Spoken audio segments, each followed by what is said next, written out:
Cutter master Mustafizur Rahman এখন পর্যন্ত লাল সবুজ জার্সিতে 93টি আন্তর্জাতিক টি-20 ম্যাচ খেলেছেন, যেখানে 7.57 ইকোনমিতে 102 উইকেট নিয়েছেন।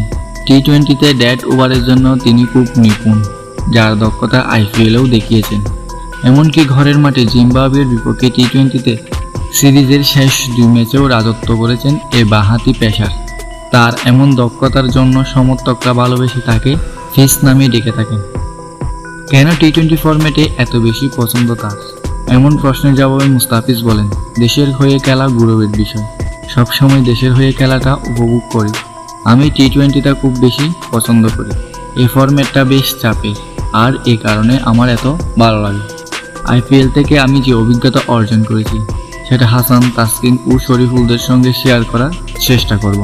ফিস উপাধি কীভাবে পেলেন এ বিষয়ে মুস্তাফিজ বলেন, আসলে আমার নাম তো অনেক বড়।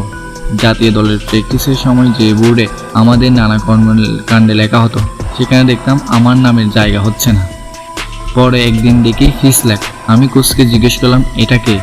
উত্তরে বললেন, এটা তুমি। এরপর আমি যখন 2016 সালে আইপিএলে সানরাইজার্স হায়দ্রাবাদের হয়ে গেলি, ওইখানেও সবাই দেখি এই নামে ডাকে। আসলে এভাবে এই নামে শুরু। অবশেষে ফিস নামে পরিচিত পেলেন মুস্তাফিজুর রহমান।